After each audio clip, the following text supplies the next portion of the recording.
Hola chicos, hoy martes con nuestro día del plan lector les contaremos el cuento Una amistad en el bosque.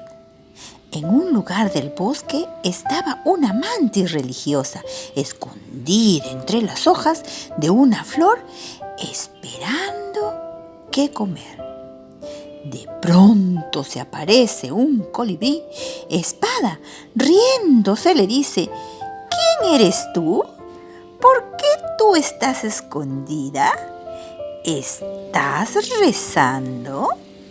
Y la mantis le dice: No, estoy rezando.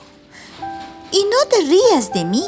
Así como son mis patas, solo estoy esperando por mi comida, camuflándome entre estas flores para que no me vean. Y el colibrí le dice entonces: ¿Por qué te escondes? Y la mantis le dice: Me escondo porque tengo mucha hambre. ¿Y qué comes?, pregunta el colibrí. Y la mantis le responde: Yo como toda la clase de insectos, como moscas, abejas, saltamontes, y también te puedo comer a ti. ¡Ja, ja, ja, ja, ja! Se ríe el colibrí. ¿Qué me vas a comer? Yo vuelo muy alto y soy muy rápido, y tengo mi pico muy largo que te puedo incrustar. ¡Ja, ja, ja, ja, ja! Se rió la mantis. ¿Y tú qué comes?, le pregunta al colibrí.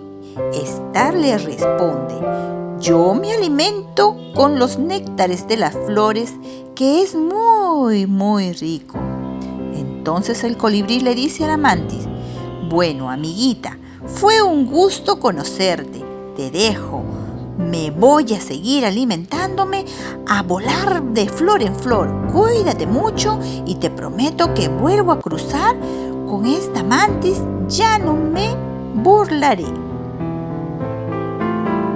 ¡Ja, ja, ja!, dice la mantis. No te preocupes, amigo. Tú sigue en tu camino y yo en el mío. Espero que pronto nos volvamos a ver. Cuídate y que tengas un buen viaje. ¡Chao!